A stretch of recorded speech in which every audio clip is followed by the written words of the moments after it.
Le président, veuillez vous asseoir.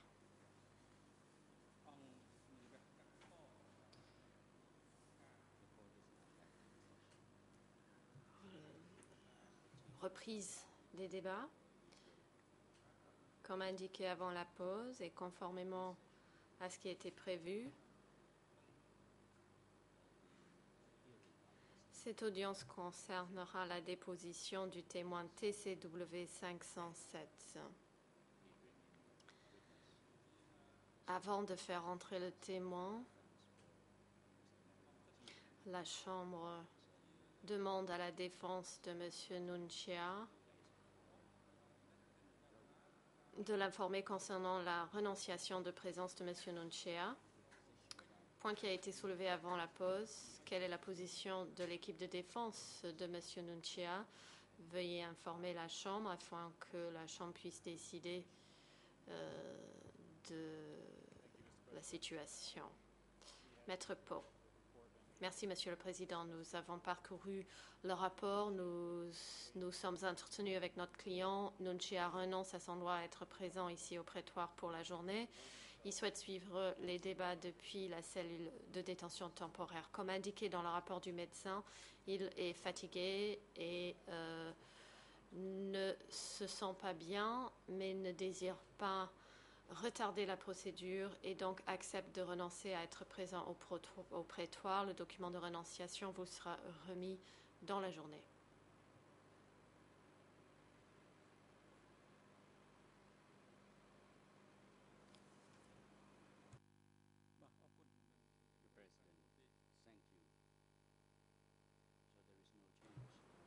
Le président, merci. Pas de changement, donc, à ce qui a été proposé avant la pause. Huissier d'audience, veuillez faire entrer le témoin TCW 507.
Le président, les partis et les membres du public sont informés du fait que la Chambre est saisie de la demande de M. Yengsari par l'intermédiaire de sa défense, demandant à ne pas être présent au prétoire pendant la déposition de certains témoins et certaines parties civiles, y compris le témoin ici présent, TCW numéro 507.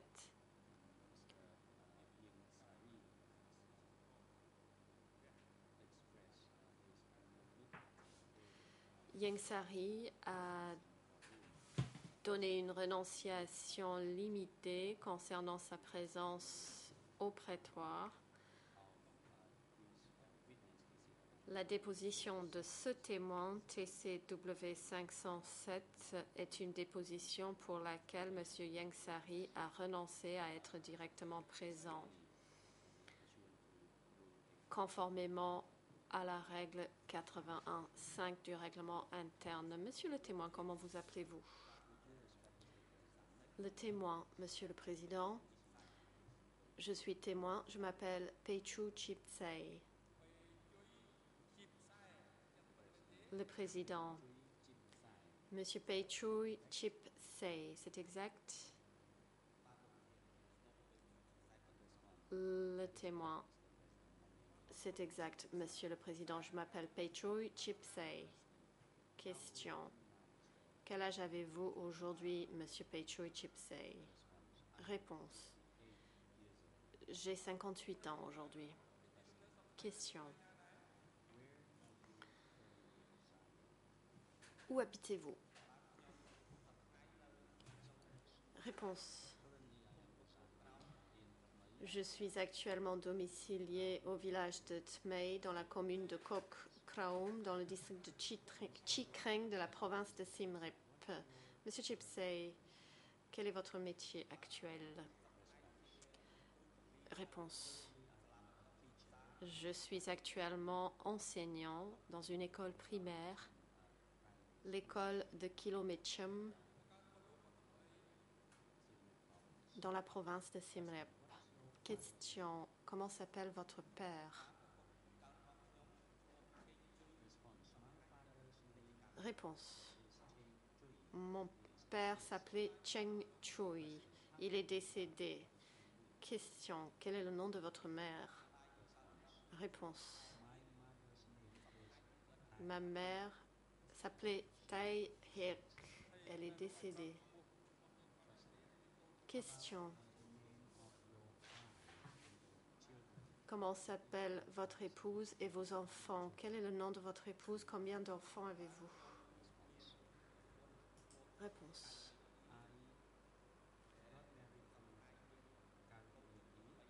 Je suis mariée à Kao Meng Yi. Nous avons 3 enfants.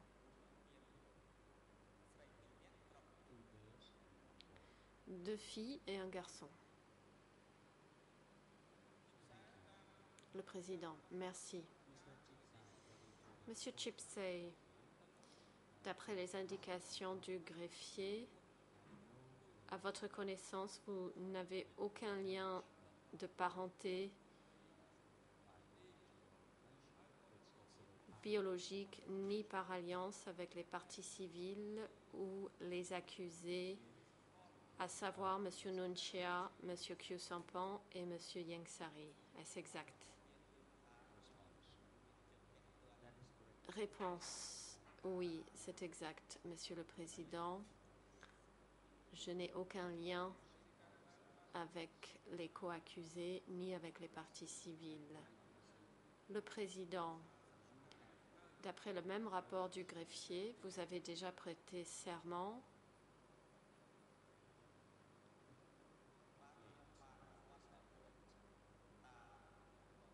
Est-ce que c'est exact? Réponse. Oui, j'ai déjà prêté serment.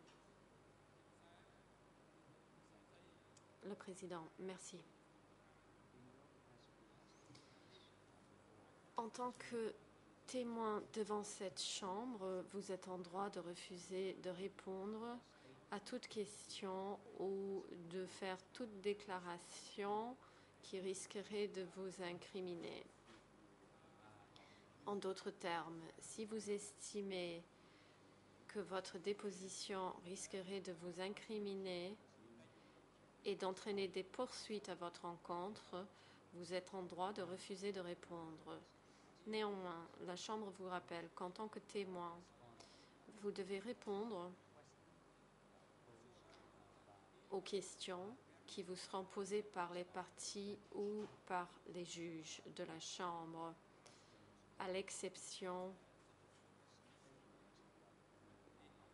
de toute question ou déclaration qui, d'après vous, risquerait de vous incriminer. Vous devez dire la vérité ici devant cette Chambre et rien que la vérité sur la base de votre expérience et de vos observations personnelles des faits à l'époque. Lorsque vous répondrez aux questions des parties et de la Chambre. Monsieur Chipsei,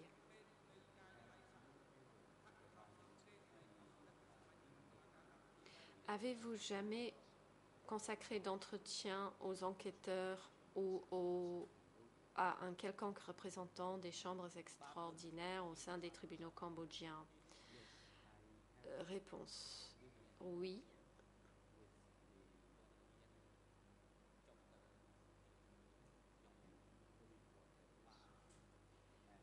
J'ai accordé des entretiens, ou plutôt j'ai assisté à des entretiens avec des enquêteurs qui sont venus m'interroger. Le président, où se sont déroulés ces entretiens et à quelle fréquence? Réponse.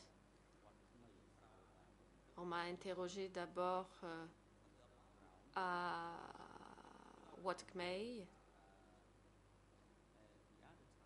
dans mon village, une première fois. Et la deuxième fois, c'était à l'école primaire où je suis enseignant. Le président, si j'ai bien compris, vous avez été auditionné par les enquêteurs du bureau des co-juges d'instruction à 2 reprises jusqu'à présent. Réponse. Oui, c'est exact. J'ai été auditionné 2 fois. Question.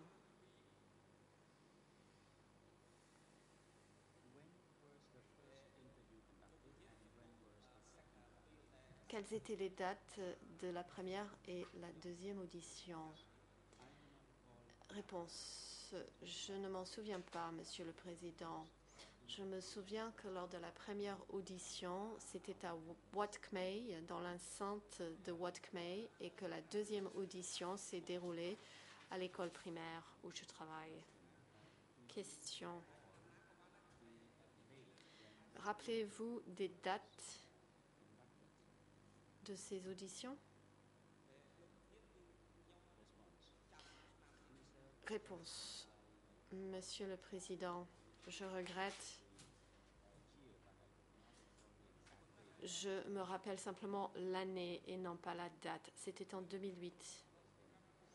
Le Président, merci.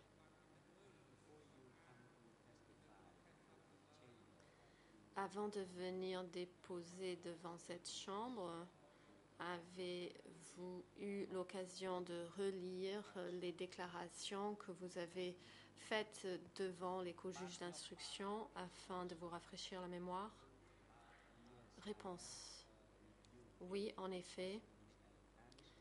J'ai pu lire les questions et mes réponses données aux enquêteurs et j'ai pu le faire de manière assez rigoureuse. Le Président, d'après vos souvenirs, les procès-verbaux d'audition reflètent-ils les réponses que vous avez données aux enquêteurs du BCJ?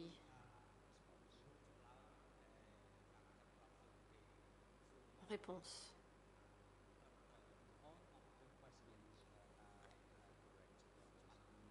Toutes les questions sont exactes. Il n'y a pas d'ambiguïté dans mes réponses et aucune modification n'a été apportée à mes réponses non plus. Le Président, merci. Monsieur le témoin,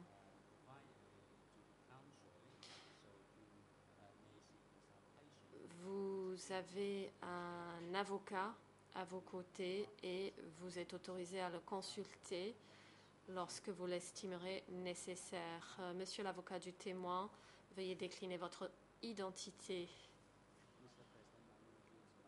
L'avocat du témoin, Monsieur le Président, je m'appelle Yong Savan, je suis membre de l'ordre des avocats du Royaume de Cambodge, portant le numéro d'adhésion 561.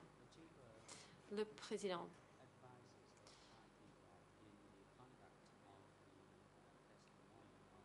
les parties sont informées que la parole sera d'abord à l'accusation qui pourra interroger le témoin. La Chambre rappelle à l'accusation et à toutes les parties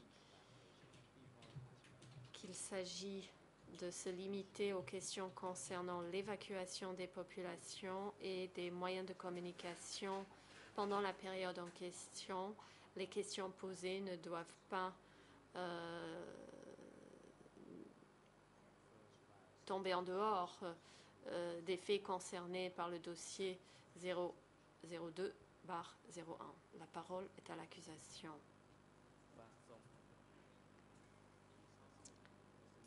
Le coprocureur national, Maître Simon King. Merci, Monsieur le Président. Monsieur le Président, Mesdames et Messieurs les juges, bonjour à toutes les parties, aux membres du public. Bonjour, Monsieur le témoin. Bonjour, Monsieur Chipsey.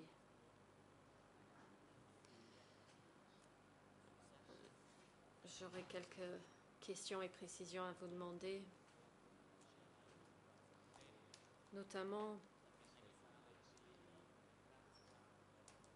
concernant vos déclarations auprès du bureau des co-juges d'instruction qui figurent dans le document D125/12.7 ou /127 en khmer 0022 45 51 et en français 0023 99 76.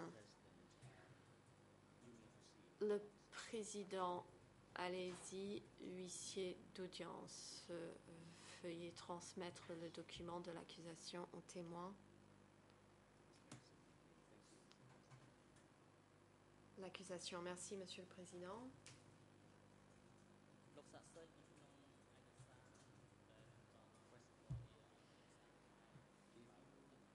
Question à la page en khmer 00022 40 51.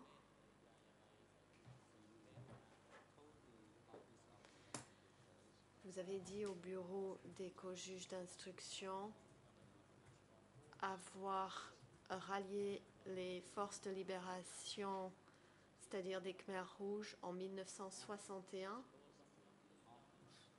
Et plus tard, vous avez été rattaché au bureau de sécurité de Phungon. Pourriez-vous dire à la Chambre quelles étaient vos occupations entre 1971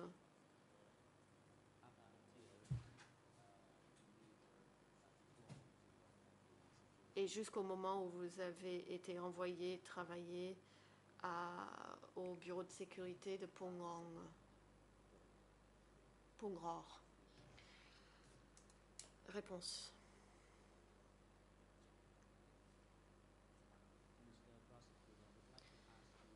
Monsieur le procureur, pourriez-vous simplifier la question? Je n'ai pas bien compris votre question. Question. En 1971, vous avez rejoint le mouvement révolutionnaire, les Khmers rouges.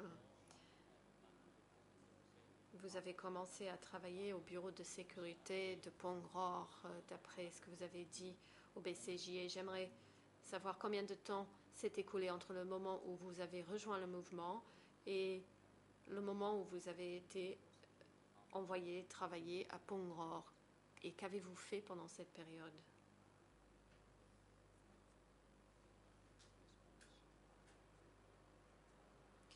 Réponse. J'ai donc compris maintenant votre question.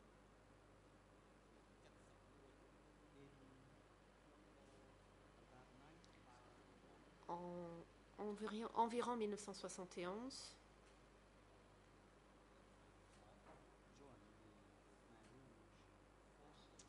j'ai rejoint les forces des Khmers rouges.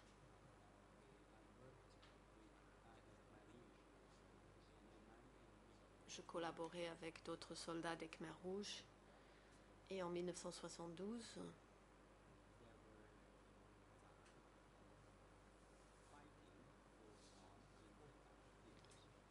il y avait des combats sur les champs de bataille.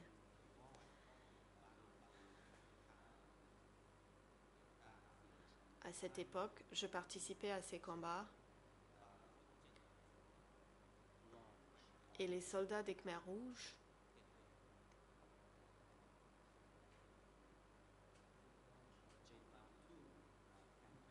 ont lancé la campagne de Chenla 2. Je suis donc rentrée dans mon village natal, dans la province de Siem Reap, le village de Chikreng.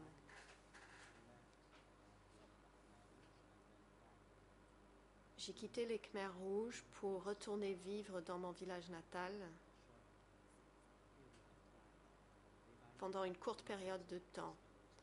Si cela ne répond pas à votre question, monsieur le procureur, veuillez me le dire. Question. Dans le même document D125/127, à la page en Khmer 0022 4051, en anglais 00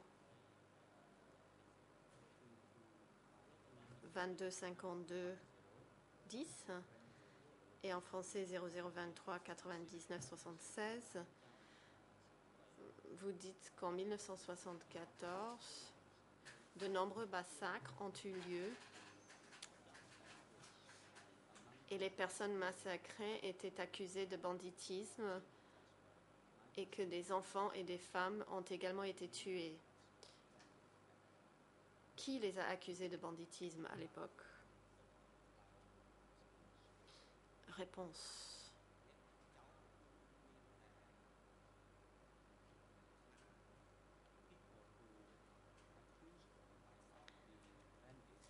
Ils étaient accusés de banditisme par le comité du district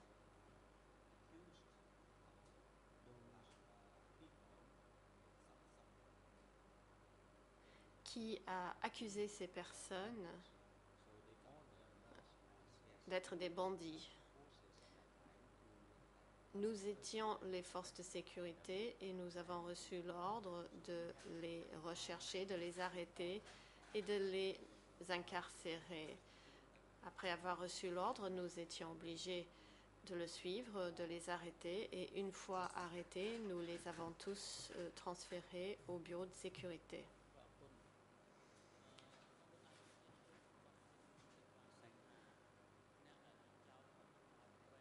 Le coprocureur, merci.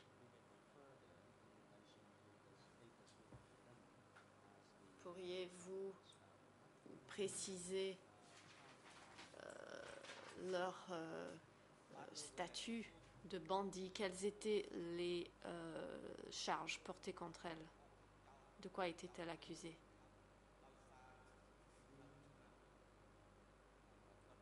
Réponse.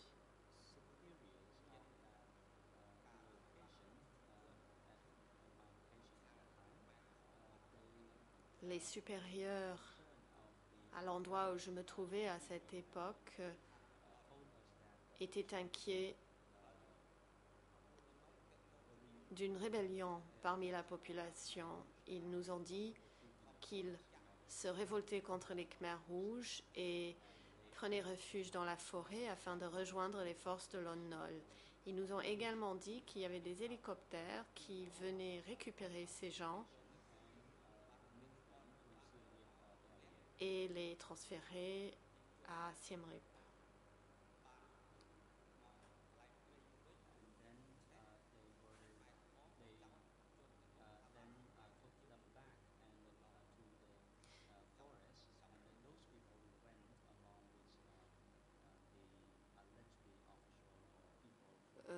Lorsqu'ils étaient dans la forêt, ces personnes qui auraient soutenu Lon Nol ont donc été arrêtées et accusées de banditisme. Question. Dans ce même document, vous parlez d'un cas d'évacuation du 17 avril 1975 et vous parlez d'anciens fonctionnaires de l'ancienne République Khmer. Le 17 avril 1975, où habitiez-vous?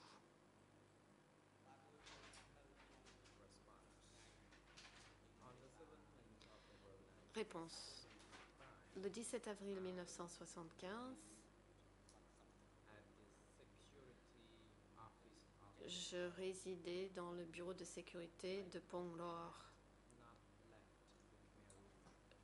Je n'avais pas encore quitté les Khmers rouges et j'étais encore rattachée au centre de sécurité de Ponglor où j'occupais mes fonctions. Question. Savez-vous à quel moment la population de Siem Reap a été évacuée? Le président. Monsieur le témoin, veuillez attendre la défense de Nunchia. Vous avez la parole. Maître Po. Merci, Monsieur le Président. Je me pose cette question concernant l'évacuation de Siem Reap qui ne fait pas partie du dossier 002/01. Et si le témoin a des informations concernant l'évacuation de Phnom Penh, on pourra lui poser des questions là-dessus, mais pas concernant l'évacuation de Siem Reap qui est le sujet d'un autre procès éventuel à l'avenir.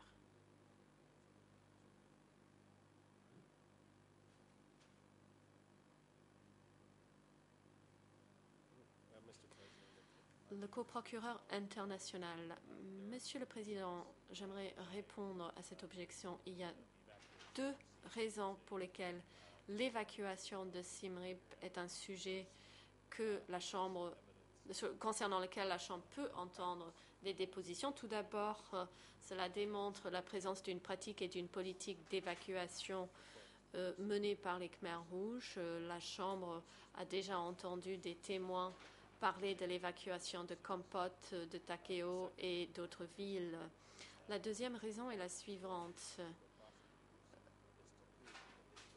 Cela revient au coprocureur de prouver qu'il s'agissait d'une pratique généralisée et systématique, et ce afin de prouver le chef d'accusation concernant les crimes contre l'humanité.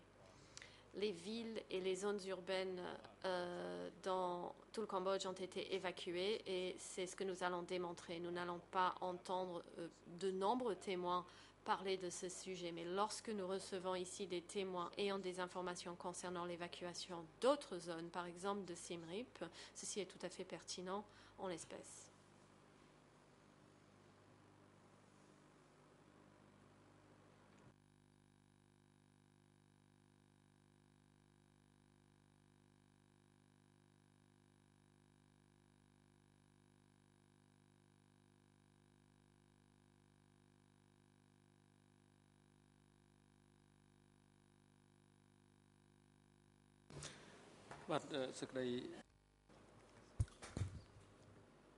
Le président.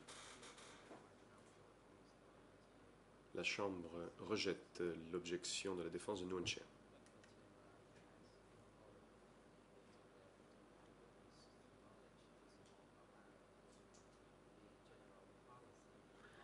La Chambre a déjà indiqué que les connaissances du témoin portent sur les politiques du régime Khmer Rouge en matière d'évacuation. Et c'est pourquoi on a cité cette personne à comparaître aujourd'hui.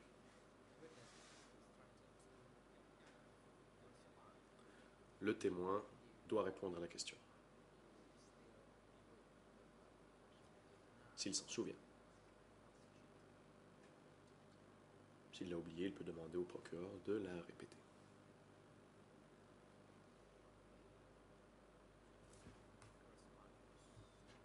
Le témoin.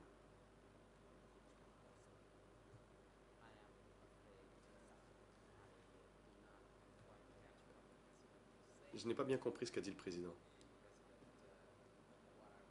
Le président. J'ai dit que vous devez répondre à la question que vous a posée le procureur. Si vous l'avez oublié, vous pouvez lui demander de vous la répéter.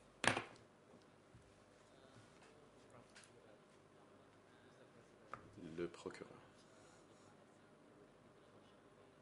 Je vais répéter la question.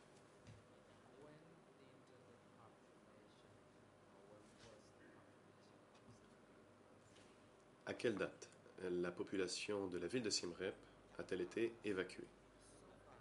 Réponse. D'après mes souvenirs, c'était après le 17 avril 1975, tout comme à Phnom Penh.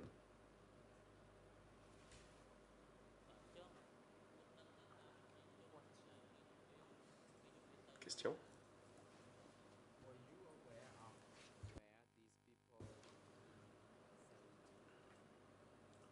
Savez-vous où les résidents ont été envoyés?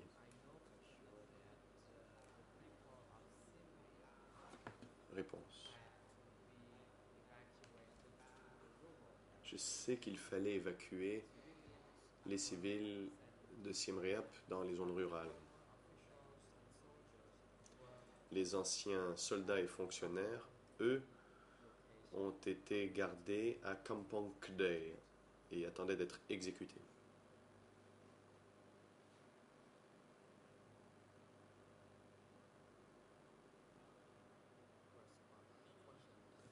Question.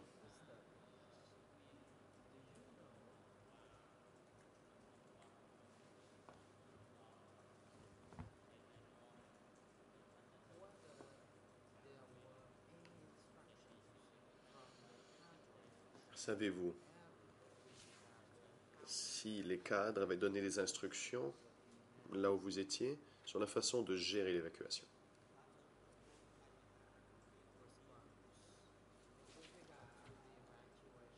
Réponse.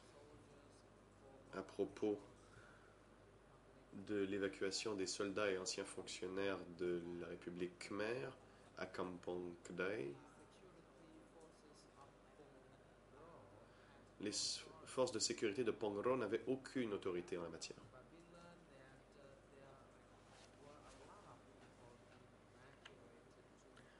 Nous avons su que grand nombre de gens ont été évacués vers l'endroit et que les soldats Khmer Rouge étaient de garde et qu'il y a eu des exécutions, mais pas par les forces de sécurité de cet endroit.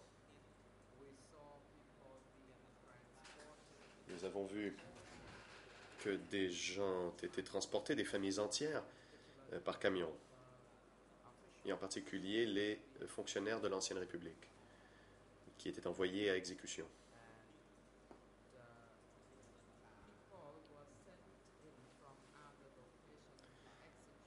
Ceux chargés de l'exécution ont été envoyés d'un autre endroit pour exécuter ces anciens fonctionnaires.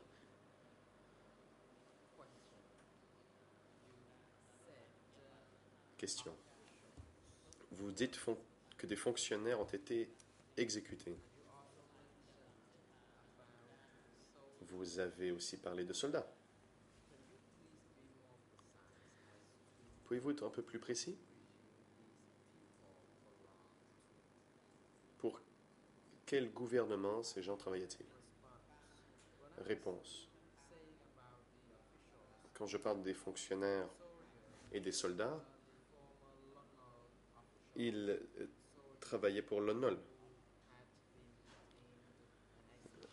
Donc des soldats et fonctionnaires de l'ONOL qui avaient été arrêtés et exécutés par les Khmer Rouges. Et nous savons que les Khmer Rouges les appelaient les anciens soldats de l'ONOL, les anciens fonctionnaires de l'ONOL. Et quand les soldats ont été envoyés, ils étaient accompagnés de leurs familles, femmes, enfants, et ont été gardés aux bâtiments à Kampong Kdei.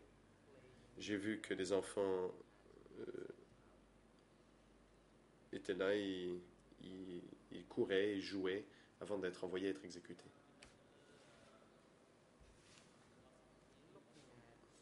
Question. Dans le procès-verbal de votre audition devant les enquêteurs du Bureau des couches d'instruction, vous avez dit qu'après le 17 avril 1975, vous avez vu l'évacuation des soldats et d'anciens fonctionnaires de l'ONOL qui ont été gardés dans d'anciens appartements à Chikreng et qu'ils étaient sous surveillance jour et nuit. Il s'agit du document D125/127 en anglais 00 22 52 10 en français 00 23 99 76.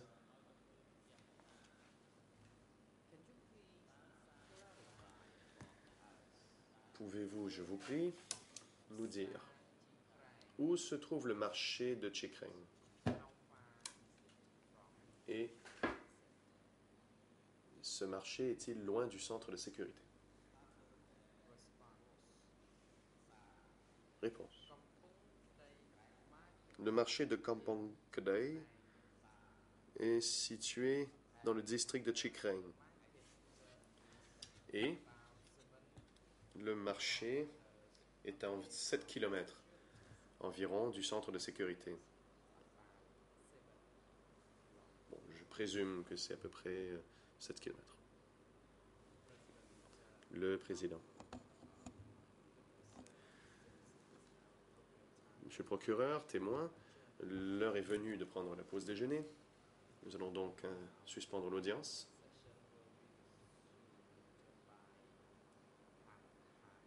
Et reprendre à 13h30. Huissier d'audience, veuillez apporter votre soutien au témoin et à son conseil pendant la pause. Vous assurer qu'il soit de retour au prétoire avant la reprise des débats. Garde de sécurité. Veuillez conduire queue sans point de salutation temporaire et vous assurer qu'il soit de retour au prétoire avant la reprise des débats. L'audience est suspendue.